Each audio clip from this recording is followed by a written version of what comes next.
لا حول ولا قوة إلا بالله العلي العظيم. أعوذ بالله من الشيطان اللعين الرجيم. بسم الله الرحمن الرحيم. الحمد لله رب العالمين والعاقبة للمتقين والجنة للمطيعين والنار للملحدين والصلاة والسلام على مولانا مولى الثقلين نبي القاسم محمد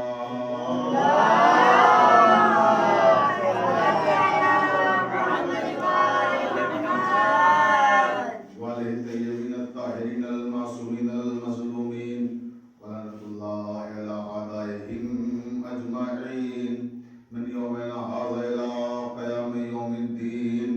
أما بعد، قال الله تبارك وتعالى في كتابه المبين: بسم الله الرحمن الرحيم. إنما يريد الله ليذهب عنكم الرجس أهل البيت ويطهركم تطهيرا.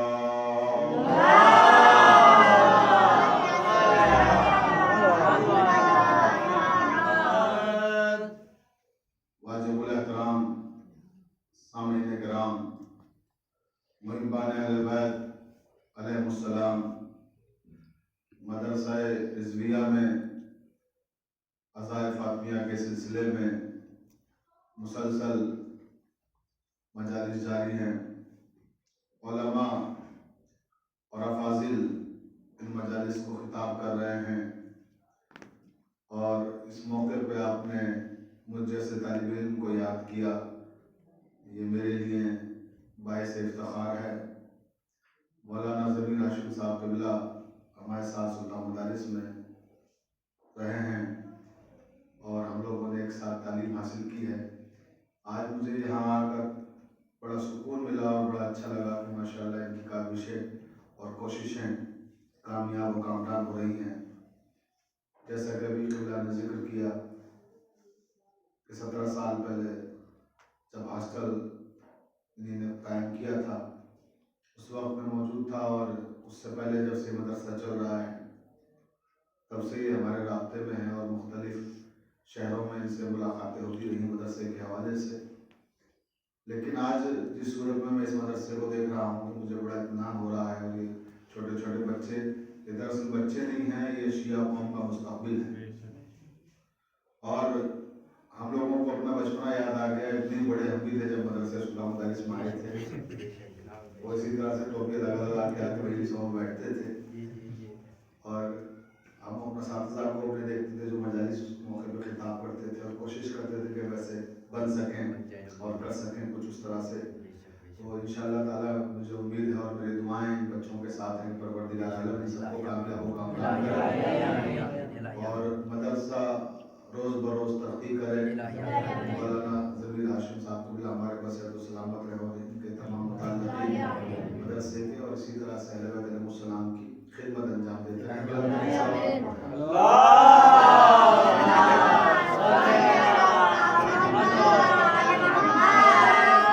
میں نے جس آیہ مبارکہ کو سرنامہ کلام قرار دیا ہے وہ قرآن مجید کے 33ویں سورہ احزاب کی 33ویں آیت ہے، جس سے آیہ تطہیر کہا جاتا ہے. آیہ تطہیر کا جو مرکزی کردار ہیں وہ جناب فاطمہ زہرا سلام اللہ علیہا ہے.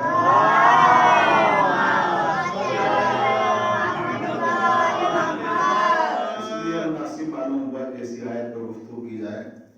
اور اس آیت میں جو الفاظ آئے ہیں ان لفظوں پہ غور کریں، کیونکہ طلبہ ہیں اور افاضل یہاں موجود ہیں تو زیادہ مناسب یہی ہے کہ ہم اس آیت میں جو الفاظ استعمال ہوئے ہیں ان سب پہ تھوڑی تھوڑی دیر گفتگو کریں اور مجلس تمام کر دیں گے. لفظ اس میں پہلا انما ہے. انما یرید اللہ. انما کیا ہے؟ عربی گرامر کے اعتبار سے انما کلمہ حصر ہے.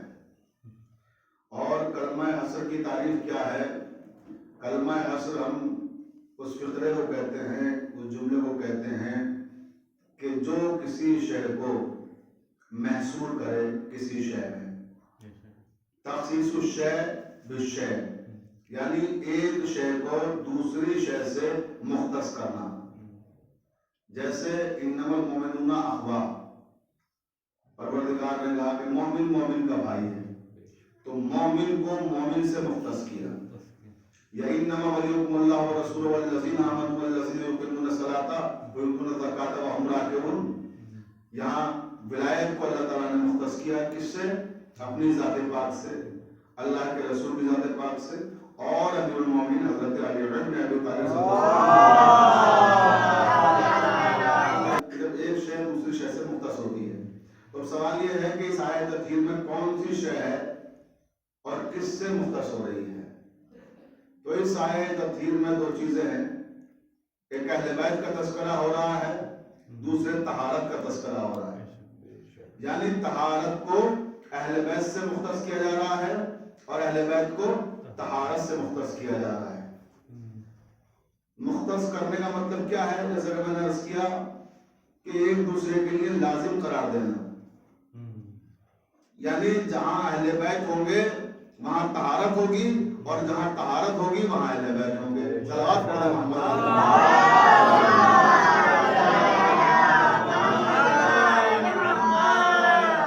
اب یہاں ایک اور سوال قائم ہوتا ہے کہ کیا اہل بیت علیہ السلام آیہ تطہیر کے نزول کے بعد طاہر ہوئے؟ کیا جب آیہ تطہیر آئی تب وہ پاک قرار پائے؟ اس سے پہلے وہ طاہر نہیں تھے، اس سے پہلے وہ طیب نہیں تھے، اس سے پہلے وہ پاک نہیں تھے؟ توجہ چاہتا ہوں کہ آخر کیا آیہ تطہیر کے نزول کے بعد یہ پاک ہوئے یا پاک قرار پائے، یا اس کے بعد رجس سے دور ہوا، یا اس سے پہلے بھی طیب تھے، اس سے پہلے بھی پاک تھے، اس سے پہلے بھی طاہر تھے، اس سے پہلے بھی رجس سے دور تھا؟ تو عزیزان محترم، انما یرید اللہ، اگلا لفظ یرید، یعنی اللہ صاحب ارادہ ہے. تو اس نے ارادہ کیا تھا ان کو پاک و پاکیزہ رکھنے کا، اور اس کا وعدہ تھا ان کو پاک و پاکیزہ رکھنے کا. تو انما یرید اللہ، اللہ کا ارادہ یہ ہے. اللہ کا ارادہ کب سے ہے؟ اب اس میں کوئی زمان و مکان کی قید نہیں ہے. جب سے اللہ ہے تب سے اس کا ارادہ ہے، اور جب سے اس کا ارادہ ہے تب سے یہ پاک و پاکیزہ ہے. صلوات پڑھیں محمد علیہ.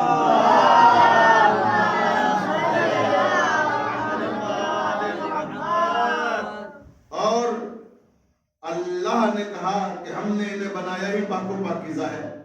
جس طرح سے سورہ رحمان، ایک اور تمثیل دے دوں تاکہ بات بچوں کے لیے واضح ہو جائے. سورہ رحمان قرآن مجید کا 55واں سورہ ہے. اس کی 7ویں آیت میں پروردگار عالم نے ارشاد فرمایا کہ وَالسَّمَاءَ رَفَعَهَا، ہم نے آسمان کو بلند پیدا کیا. تو آسمان جب بنایا، آسمان کو جب تخلیق کیا، آسمان کو جب پیدا کیا گیا تو بلندی کے ساتھ کیا گیا. یعنی آسمان جب بنایا گیا تو زمین پر نہیں بنایا گیا کہ بعد میں اسے شامیانے کی طرح تان دیا گیا ہو اور اونچائی میں پہنچا دیا گیا ہو.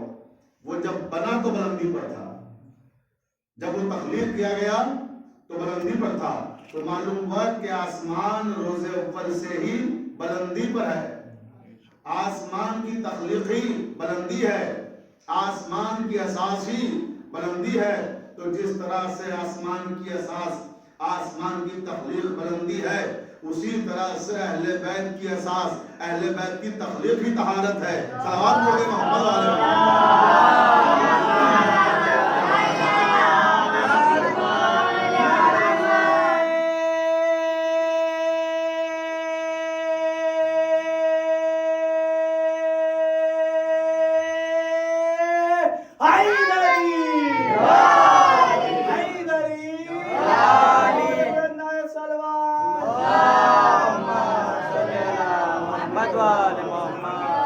تو انما یرید اللہ، اللہ کا یہ ارادہ ہے.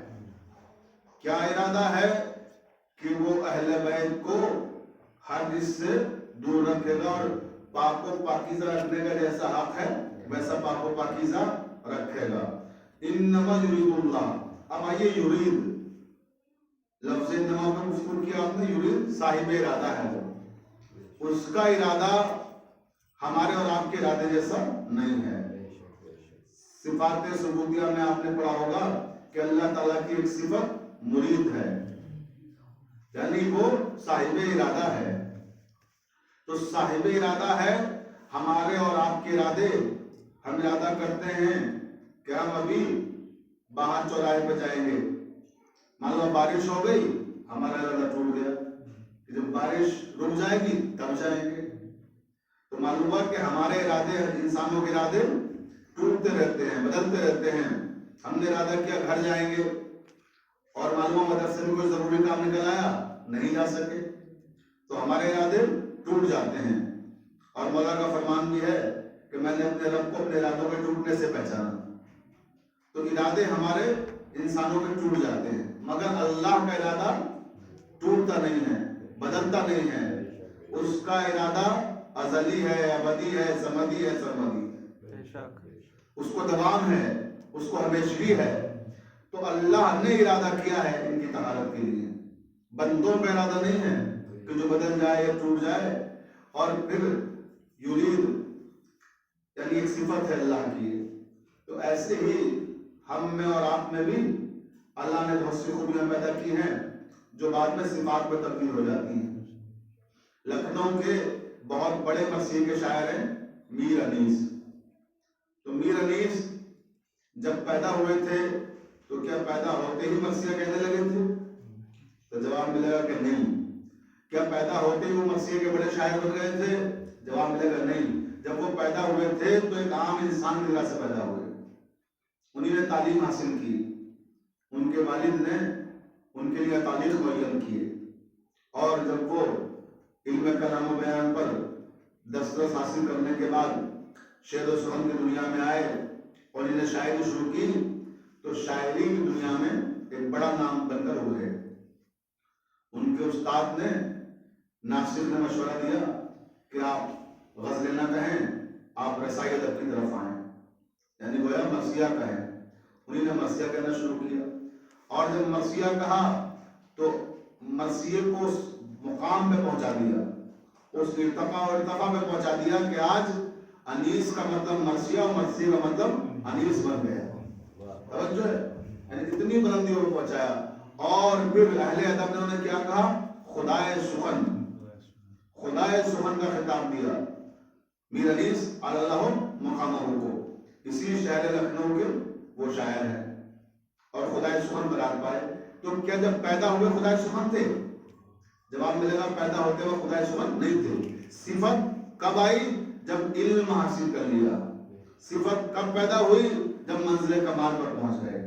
تو یہ ہم اور آپ ہیں کہ جہاں جب ہم آتے اس دنیا میں تو سادے وقت کی مانند ہوتے ہیں. اصول علم کے بعد ہمیں صفات سے مزین کیا جاتا ہے. لیکن اہل بیت علیہ السلام وہ ہیں کہ وہ جب آئے تھے تب بھی مرکز علم تھے، اور جب ارتقاء و ارتفاع ظاہری اعتبار سے جسے ہم سمجھتے ہیں تب بھی وہ منزل کمال پر تھے، جس کے لیے سورہ رحمان نے تائید و تصدیق کی. الرحمن علم القرآن خلق الانسان علمہ البیان. تو پروردگار نے سورہ رحمان میں کیا کہا کہ کیا کہنا اس کا کہ جو رحمان ہے، جس نے انسان کو علم قرآن دیا اور پھر اسے خلق کیا. تو کائنات میں کوئی ایسا انسان ہے جسے علم پہلے ملا ہو، خلق بعد میں ہوا ہو؟ یعنی ظاہر بعد میں ہوا ہو اور علم پہلے دیا گیا ہو. تو ہمیں ایک انسان ایسا نظر آتا ہے اور وہ 13ویں رجب کو خانہ کعبہ میں الرحمن علم القرآن خلق الانسان کی تفسیر بنتے ہوئے علی نظر آئے کہ ادھر پیدا ہوئے اور رسول اللہ صلی اللہ علیہ وسلم کے ہاتھوں پر آئے، اور جیسے ہی ہاتھوں پر آئے ویسے ہی کہا یا رسول اللہ قرآن سناؤں، توریت سناؤں، ایمان سناؤں، صلوات پڑھیں محمد.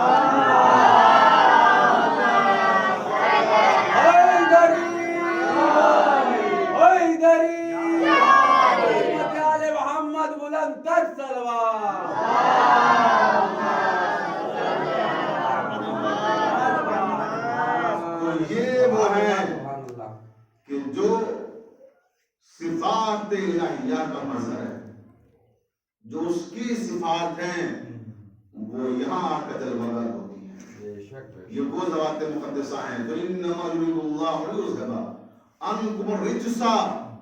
اس کے بعد پھر کہا کہ ہم نے ان سے الرجس کو دور رکھا ہے. اب رجس کیا ہے؟ اہل علم ہیں، علماء ہیں، فاضل ہیں، آپ کے درمیان میں لب کشائی کرنا بھی بڑا مشکل مرحلہ ہے. بہرحال طالب علمانہ کوششیں ہیں جو آپ کی خدمت میں معروضات عرض کر رہا ہوں کہ رجس سے مراد کیا ہے. کیا یہ ظاہری خباثتیں ہیں رجس، یا ظاہری نجاستیں رجس ہیں، جیسے دامن کا نجس ہو جانا کسی گندے پانی سے، یا اور جو ظاہری نجاستیں ہیں ان کو دور کرنے کا وعدہ کر رہا ہے اللہ تعالیٰ. یہ ان نجاستوں کی بات نہیں کی جا رہی ہے. یہ نجاستیں تو وہ ہیں جن سے عام انسان بھی دور رہنا چاہتا ہے اور اس کے اختیار میں ہے کہ وہ ان سے دور رہ لیتا ہے. یہ ان نجاستوں کا تذکرہ نہیں ہے کیونکہ یہ تو عام انسان بھی ان سے پاک رہتا ہے، تو وہ تو خواص ہیں. مسئلہ کیا ہے کہ پھر کون سی نجاستیں ہیں؟ تو علماء نے لکھا کہ رجس سے مراد 3 نجاستیں ہیں. رجس سے مراد 3 نجاستیں ہیں. اور ابھی کوئی طالب علم شعر پڑھ رہا تھا کہ تینوں کیا پیدا ہونے سے پہلے ہی مر گئے ہوتے تو مسئلے ہی نہیں کھڑے ہوتے. تو یہ وہی 3 نجاستیں سوال پڑھ رہے ہوں.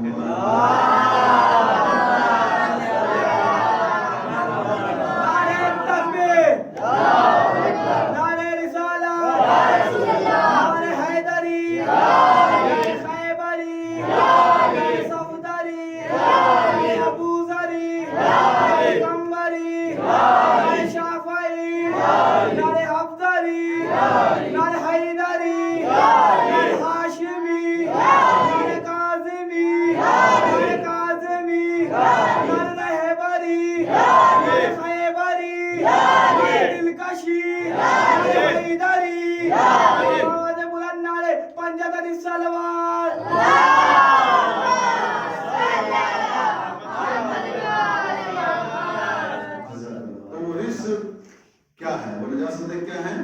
تو علماء نے لکھا وہ 3 نجاستیں ہیں. وہ 3 کیا ہیں؟ کفر کی نجاست، شرک کی نجاست اور نفاق کی نجاست. یہ ہے جو اہل بیت سے اللہ نے دور رکھنے کا وعدہ کیا ہے کہ نہ ان کے قریب شرک آ سکتا ہے، نہ ان کے قریب کفر آ سکتا ہے، اور نہ ان کے قریب نفاق آ سکتا ہے. یہ 3 نجاستیں اہل بیت سے دور رہیں گی. تو نجاستیں کتنی ہیں؟ 3 ہیں.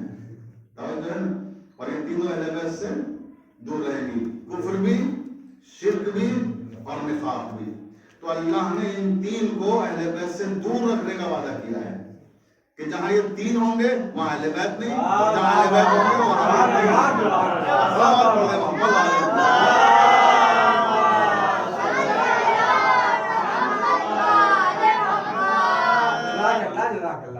تو یہ 3 اہل بیت سے جدا اور اہل بیت ان 3 سے جدا، کوئی تعلق ہی نہیں ہے آپس میں. اور یہ بھی اللہ نے جب وعدہ کیا کہ کفر، شرک اور نفاق کو ان سے دور رکھے گا، تو ویسے ہی جو فرش عزا بچھی ہوئی ہے، جو عزائے فاطمہ کے سلسلے میں قبلہ نے اہتمام کیا ہے اور آپ نے تمام طلباء نے اور اساتذہ نے مل کر، تو یہ جو فرش عزا ہے وہاں کون دور رہے گا؟ وہاں 3 چیزیں دور رہیں گی اہل بیت سے. رجس کون ہے؟ شرک ہے، کفر ہے اور نفاق ہے. یہاں فرش عزا سے کون دور رہے گا؟ اس فرش عزا پہ جو کہ اہل بیت کا تذکرہ ہو رہا ہے وہ اہل بیت سے دور ہیں، تینوں نجاستیں. اور یہاں اہل بیت کا تذکرہ جہاں ہوگا اس فرش عزا سے دور کون رہے گا؟ کافر دور رہے گا، مشرک دور رہے گا، منافق دور رہے گا. نہ اس فرش عزا پہ کافر آ سکتا ہے، نہ مشرک آ سکتا ہے، نہ منافق آ سکتا ہے.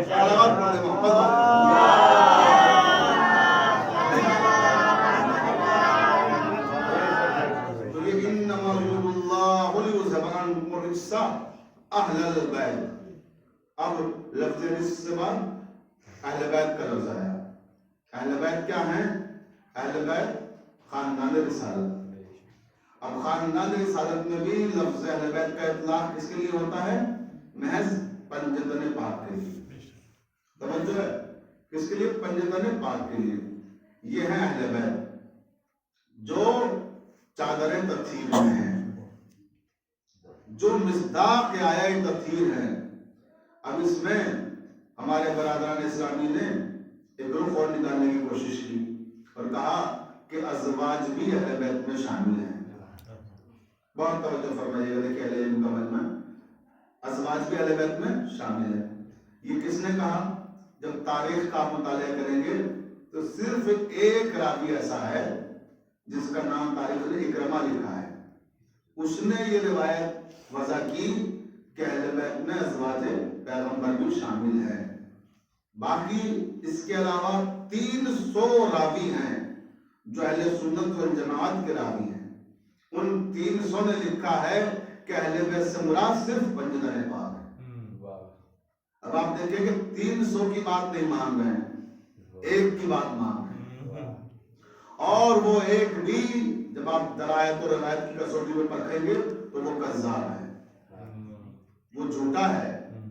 اس کے بارے میں یہ ہے تاریخ میں کہ وہ ہمیشہ جھوٹ بولتا تھا, وہ کذاب تھا.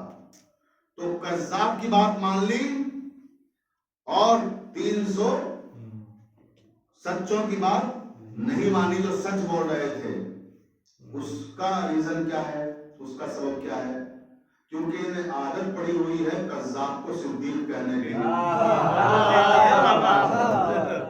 یہ جھوٹوں کو ہی سچا کہتے چلے آئے ہیں. صلوات پڑھ لیں محمد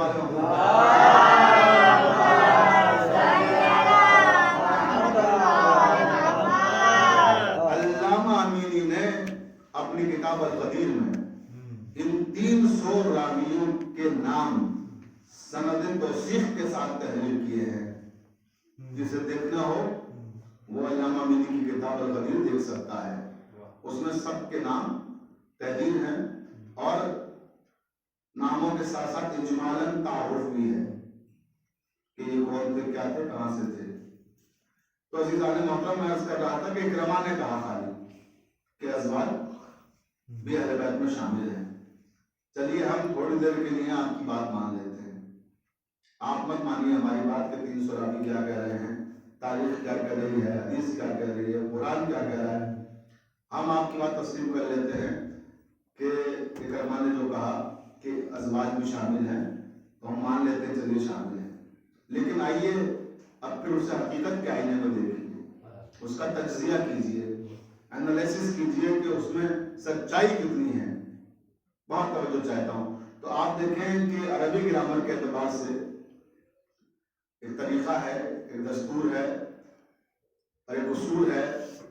وہ کیا ہے کہ جیسے یہاں مجلس منعقد ہو رہی ہے, اس مجلس میں سب طلباء بیٹھے ہوئے ہیں, لیکن اگر یہاں 2 یا 3 یا 4 طالبات بھی ہوں, اب کوئی آتا ہے شخص باہر سے, تو وہ جب آئے گا تو یہاں وہ ضمیر استعمال کرے گا کہ جو مذکر کی ضمیر ہے.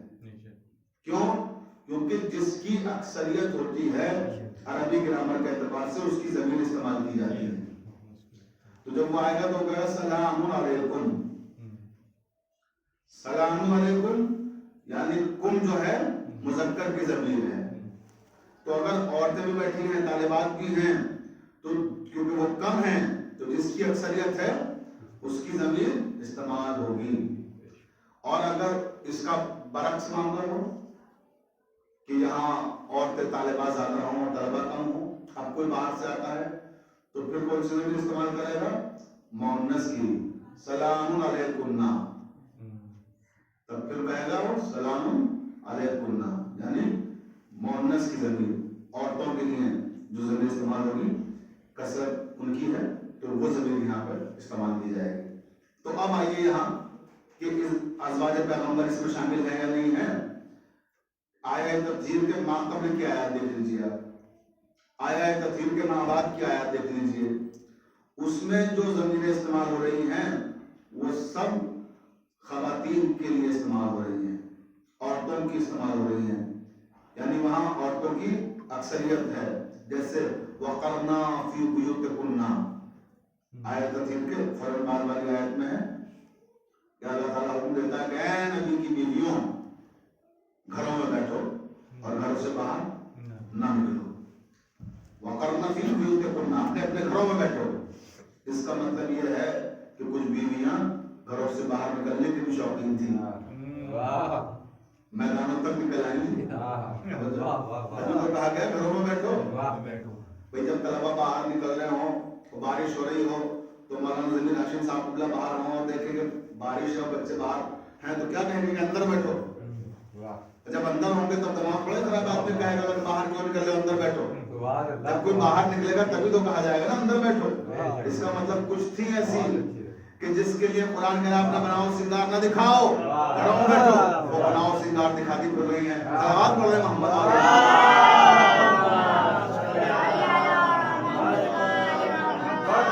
اہل بیت پر لعنت. حیدری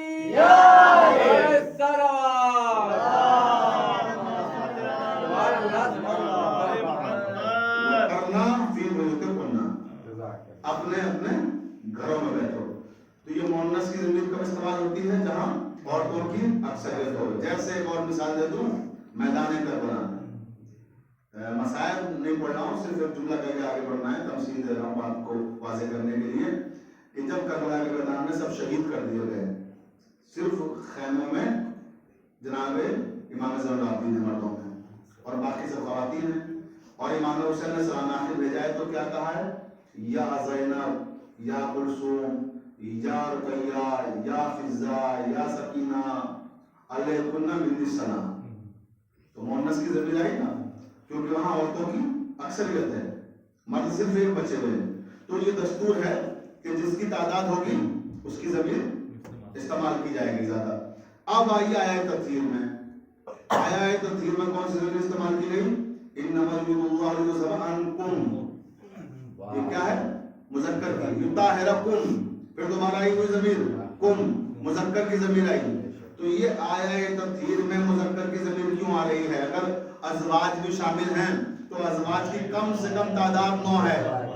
توجہ ہے، وہاں ازواج کی تعداد کم سے کم 9 ہے.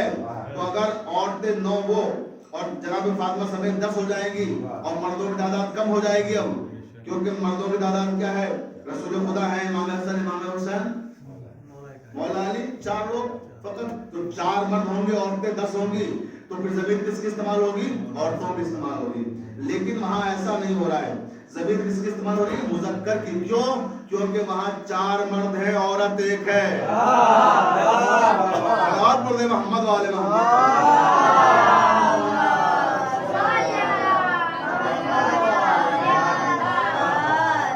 اس کا مطلب یہ ہے کہ صرف ایک عورت ہے اور 4 مرد ہیں. تو جب 4 مرد ہیں اور ایک عورت ہے تو یہ ہیں اہل بیت، جنہیں ہم کہتے ہیں پنج تن پاک. اب عزیزان محترم، سلام اور جناب ام سلمہ سلام اللہ علیہا پر تو انہوں نے اور اس حقیقت کو مزید روشن اور واضح کر دیا.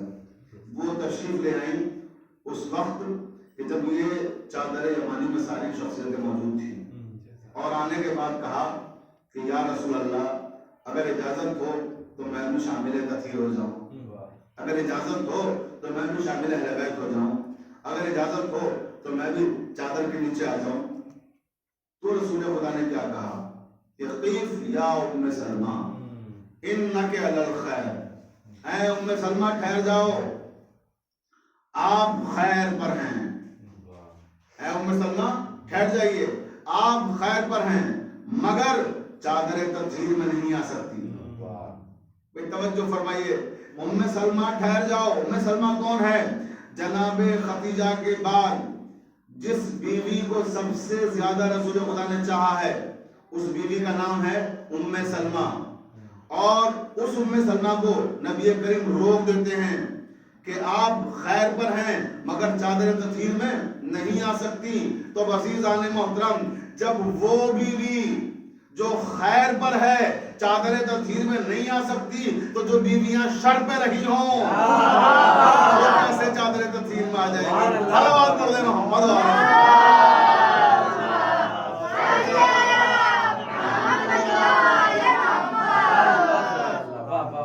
تو شرری بیویاں کیسے چادر تطہیر میں آ سکتی ہیں اور کیسے اہل بیت میں شامل ہو سکتی ہیں؟ عزیزان محترم، گفتگو کا تمام کر رہا ہوں اور کیونکہ زیادہ طویل مجلس کا یہ موقع نہیں ہے طلباء کے درمیان، بس آخری بات آیت کے حوالے سے جو لفظ ہیں مکمل کر دوں کہ یہ اہل بیت، یہ بات تو طے ہو گئی کہ اہل بیت میں کون ہے؟ اہل بیت میں بندگان پاک ہے۔ اب یہ دلیل تھی قرآنی، ایک عقلی دلیل بھی سن لیجیے، بہت توجہ فرمائیے، اپنے طلباء کی چھوٹے معصوم بچوں کی توجہ خصوصی طور پر چاہتا ہوں کہ اہل بیت کی پہچان کیسے ہو، کہ اہل بیت کون ہے۔ دو چیزیں ہیں اور دونوں کا ذکر قرآن میں ہے، ایک ہے اہل بیت اور ایک ہے بیت۔ بیت اللہ کا گھر اور اہل بیت رسالت میں آپ کے گھر والے، توجہ، گھر والے بھی ازواج اور سب نہیں، صرف پنجدر پاک، توجہ ہے۔ تو بیت و اہل بیت یہ دونوں لفظ قرآن میں آئی ہیں، بیت کا لفظ بھی استعمال ہوا قرآن میں، اہل بیت بھی۔ بیت کون ہے؟ خانہ کعبہ، توجہ ہے، اہل بیت پنجدر پاک۔ تو یہ بیت جو ہے خانہ کعبہ، اس پر آپ نے دیکھا ہوگا خانہ کعبہ پہ غلاف لگا ہوا ہے، کالے رنگ کا غلاف، اور اس میں درمیان میں یلو کلر کی پیلی پیلی پٹیاں بھی ہیں، وہ تو بعد میں سب شامل کی گئی، لیکن اصل ہے بلیک کلر کا جو پردہ ہے، جو چادر ہے، وہ غلاف کعبہ کہلاتا ہے۔ تو یہ غلاف کعبہ، اس کی تاریخ کیا ہے، کب سے خانہ کعبہ پہ آیا ہے؟ کیا یہ روز اول سے جب سے خانہ کعبہ بنا ہے؟ جب سے خانہ کعبہ بنا ہے تب سے یہ غلاف نہیں؟ کیا حضرت ابراہیم کے زمانے میں یہ غلاف تھا؟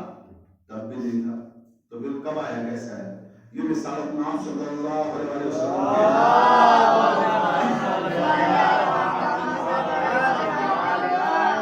کے عہد میں غلاف آیا۔ کیسے آیا؟ بہت توجہ دیتا ہوں، یہ آیا کس طرح سے؟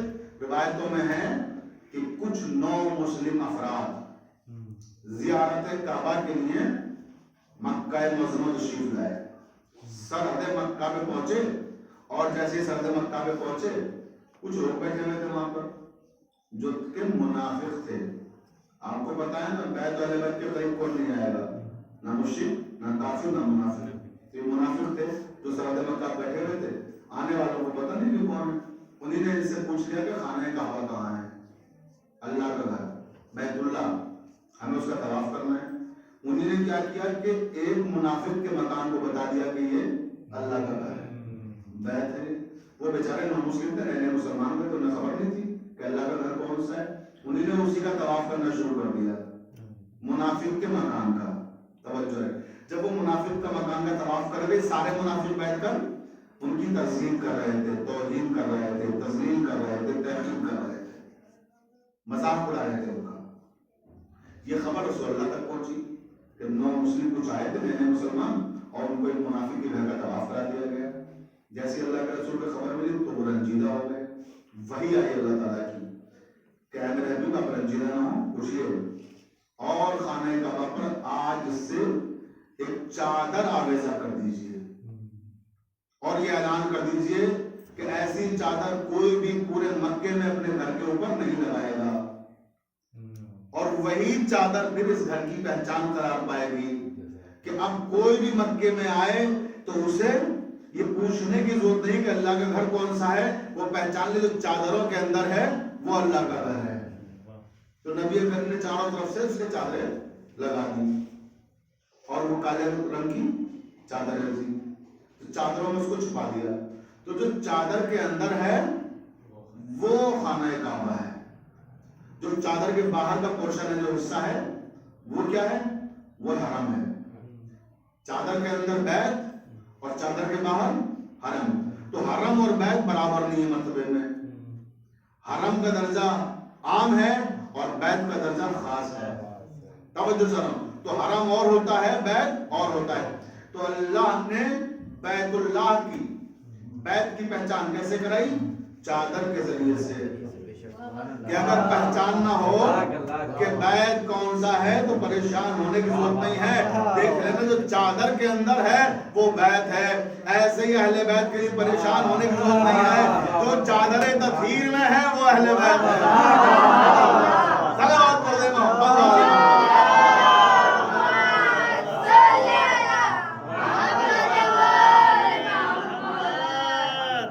تو بیت اور اہل بیت دونوں کی تقسیم چادر کے ذریعے سے کہ بیت بھی چادر میں اور اہل بیت بھی چادر میں. اب یہاں کالا رنگ ہے اس کے لیے، چادر کے لیے. کوئی اور رنگ بھی اللہ کے رسول منتخب کر سکتے تھے، کہ کالا ہی رنگ کیوں. اب آپ نے عزائے فاطمیہ کا اہتمام کیا ہے، ماشاءاللہ سارے طلبہ کالے لباس میں ملبوس ہیں.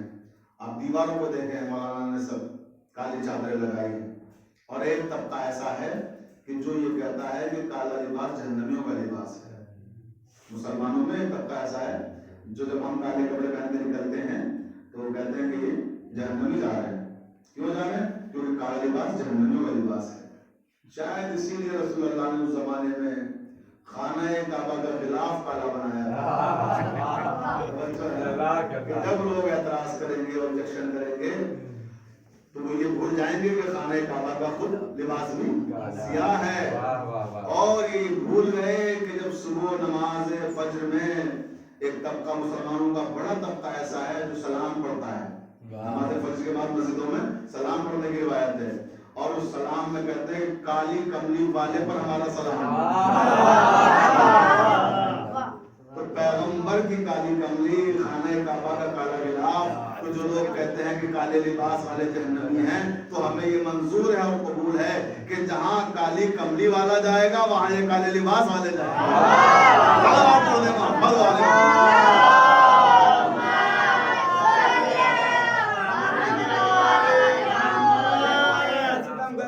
واسطے مولا کہ آئے ہیں ستم گر میں تیرے واسطے مولا، ہے بولنا دشوار مگر بول رہا ہے. یہ نعرہ حیدر نہیں ہونٹوں پہ تمہارے، یہ ماں کی شرافت کا اثر بول رہا ہے. نعرہ نعرہ نعرہ حیدری، حیدری، نعرہ صلوات.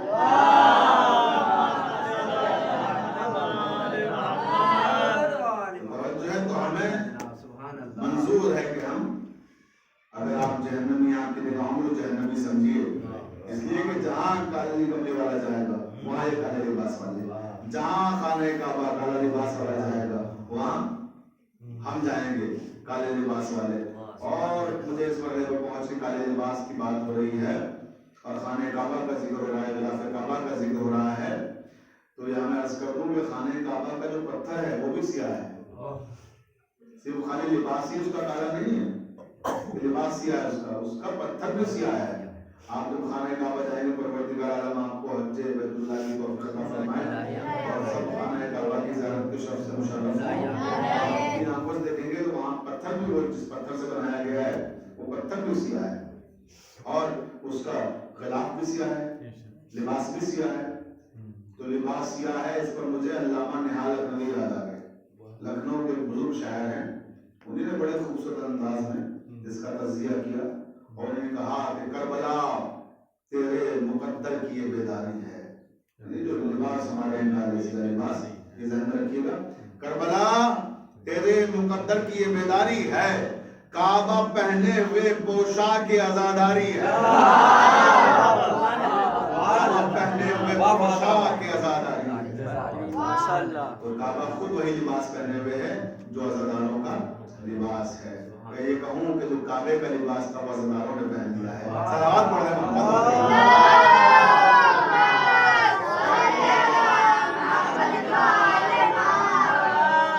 تو بس اب آخری لفظ اس آیت کا اور بات بھی تمام ہو گئی. آخری لفظ ہے اس میں تطہیر. انما یرید اللہ لیذهب عنکم الرجس اہل البیت ویطہرکم تطہیرا. تو یہ تمام الفاظ پر میں گفتگو کی، آخری وجہ تطہیر. بس اس پر دو چار جملے کہہ کے گفتگو تمام کر رہا ہوں. تطہیر کیا ہے؟ یہ جناب فاطمہ علیہ السلام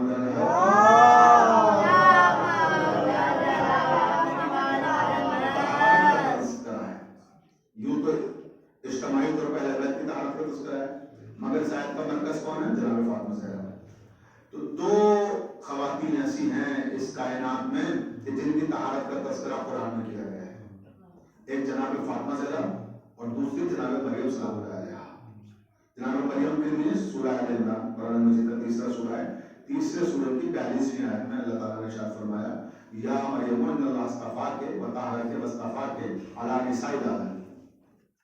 اور دوسری آیت تطہیر، اس میں کیا کہا مریم کے لیے کہا گیا کہ اے مریم اللہ نے تمہیں تمام کائنات کی عورتوں میں سے منتخب کیا ہے اور پاکیزہ بنایا ہے، اور ان کے لیے کیا کہا کہ ہر اس کو آپ سے دور رکھا ہے، اور جیسا پاک و پاکیزہ رکھنے کا حق ہے ویسا پاک و پاکیزہ رکھے گا۔ توجہ ہے۔ اب یہاں ہے لفظ جو جناب فاطمہ کی طہارت کے لیے استعمال ہوا، تطہیر، اور وہاں کیا ہے جناب مریم کے لیے، یا مریم اللہ اصطفیٰ کے طہارہ کے، طہارہ کیا ہے، فعل ماضی ہے، صیغہ ماضی، طہارہ، اور جناب فاطمہ کے تطہیر کیا ہے، تطہیر ہے مصدر کسے کہتے ہیں، جس سے تمام صیغے صادر ہوں۔ تو مریم کے لیے جب طہارت کا اعلان ہوا تو صیغہ منتخب کیا گیا جو کہ جزو مصدر ہے، اور جناب فاطمہ کے لیے جب ان کی طہارت کا اعلان ہوا تو اصل مصدر کہ جس سے تمام صیغے صادر ہوتے ہیں، جس سے ظاہر ہو گیا کہ مریم گویا جزو عصمت ہے، فاطمہ کل عصمت ہے۔ تو جب آج تک زمانہ جزو عصمت مریم کا جواب نہ لا سکا تو کل عصمت فاطمہ کا کیا جواب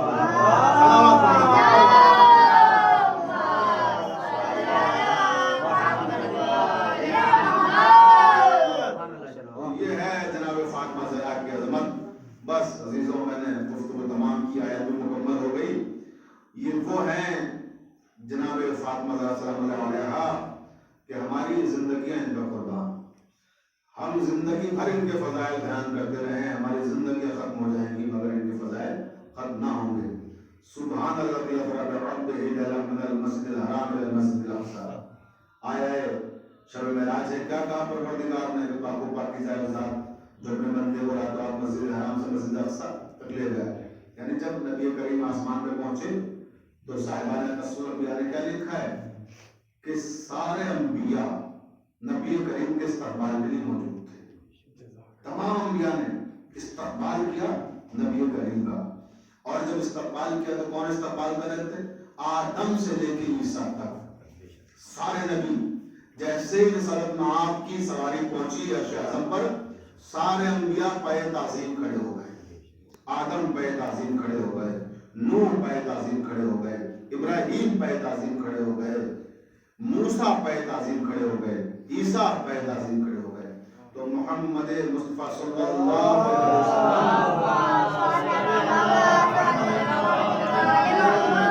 وہ نبی ہیں کہ جن کی تعظیم کے لیے 1,23,999 پیغمبر کھڑے ہو جائیں۔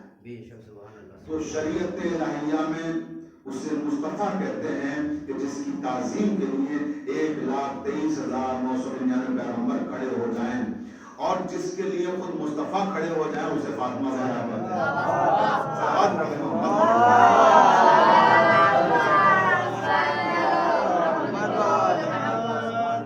عزیزان محترم، اس شہزادی پر جو عظمتوں کی شہزادی تھی، جو رفتوں کی شہزادی تھی، جو عصمتوں کی شہزادی تھی، بڑے ظلم کیے امت نے، اور بڑے مسائل نے برداشت کرنا پڑے، کہنا پڑا سبت علیہ مصائب اللہ سبت علیہ مصر علیہ۔ بابا آپ کے بعد ہم پر وہ مسائل ڈھائے گئے کہ اگر وہ دن کی روشنیوں میں پڑھتے تو رات کی تاریکیوں میں تبدیل ہو جاتے۔ بابا ہمیں بڑا ستایا گیا، بابا ہمیں رونے نہیں دیا گیا۔ عزاداران مظلوم کربلا، ایک روایت سن لیجیے، مجلس تمام ہو جائے گی کہ جناب زینب اس روایت کی راویہ ہیں، اور جناب زینب کثیر اس وقت فقط 6 سال کا تھا۔ جناب زینب کہتی ہیں کہ جب میری ماں مطالبہ خدمت کے لیے دربار خلافت میں گئی اور جب واپس آئی تو میں نے دیکھا کہ میری ماں کے مسلح پر آگے کوئی ایک بوڑھی عورت بیٹھ گئی۔ جب میں نے اس ضعیفہ کو دیکھا تو میں قریب آئی اور کہا یا ایھا الضعیفہ، اے بوڑھی عورت تم کون ہو جو میری ماں کے مسلح پہ آگے بیٹھ گئی ہو؟ تو میری ماں نے اپنے چہرے سے نقاب کو ہٹایا اور کہا زینب تم نے ماں کو نہیں پہچانا۔ عزاداران مظلوم کربلا، تصور کیجئے کہ کتنے ظلم اٹھائے گئے کہ بچی ماں کو نہیں پہچان پا رہی ہے۔ جناب زہرا کہتی ہے زینب تم نے ماں کو نہیں پہچانا؟ جناب زینب کہتی ہے اماں جب آپ گئی تھی تو آپ کے سر کا ایک بال بھی سفید نہیں تھا، پلٹ کر آئی ہیں تو ایک بال بھی سیاہ نہیں ہے. اماں جب آپ گئی تھی تو دیواروں کا سہارا لے کر نہیں گئی تھی. جب دربار خلافت سے واپس آئی ہیں تو دیواروں کا سہارا لے کر آئی ہیں. آخر آپ پر وہاں کیا ظلم و ستم ڈھایا گیا جو آپ کی کمر شکستہ ہو گئی, بال سفید ہو گئے. عزاداروں سنیں گے, جناب زہرا فرماتی ہیں زینب ہم جب دربار میں گئے, ہم گھنٹوں دربار میں کھڑے رہے, کسی مسلمان نے یہ بھی نہیں کہا, حاکم وقت نے یہ بھی نہیں کہا کہ اے نبی کی بیٹی آپ بیٹھ جائیے. ارے آپ تو وہ ہیں جن کے لیے مرسل اعظم کھڑے ہو جایا کرتے تھے. اے زینب ہم گھنٹوں دربار میں کھڑے رہے, ہمارے ساتھ انصاف نہیں ہوا, گواہ طلب کیے گئے, گواہوں کی گواہی کو تسلیم نہیں کیا گیا. ایک مرتبہ جناب زینب نے ماں کے گلے میں باہیں ڈال دی. آپ تصور کیجئے 6 برس کی بچی ماں کے گلے میں باہیں ڈال کے کہتی اماں آپ اس لیے رو رہی ہیں کہ آپ سے فدق کو چھین لیا گیا. جناب زہرا اور چیخ مار کے روئی. زینب کہتی اماں نہ روئیے, اماں فدق کے لیے مت روئیے, اگر فدق چھن گیا چھن جانے دیجئے, ہم تو مالک جنت ہیں. ایک چھوٹی بچی ماں کو سمجھا رہی ہے, نفسیاتی گفتگو کر رہی ہے, اماں ہم مالک جنت ہیں, ہم مالک کوثر ہیں, اگر فدق چھن گیا تو چھن جانے دیجئے. عزادارو سنو گے جناب زینب کو جناب زہرا نے کیا جواب دیا ہے. مولا آپ کو سننے کی طاقت دے, مجھے پڑھنے کی طاقت دے, مجلس تمام ہو رہی ہے. ایک مرتبہ جناب زینب سے جناب زہرا فرماتی زینب اے میری بچی میں اس لیے نہیں رو رہی ہوں کہ ہم سے فدق چھین لیا گیا. کہ اماں پھر کس لیے رو رہی ہے؟ کہ زینب میں اس لیے رو رہی ہوں بیٹا میں تیرے نانا کے صحابیوں کے دربار میں گئی تھی, میں تیرے نانا کے صحابیوں کے دربار میں گئی تھی تو میرے ساتھ یہ سلوک کیا گیا. زینب میں تیرے نانا کے صحابیوں کے دربار میں گئی تھی اور تجھے شرابیوں کے دربار میں جانا ہے.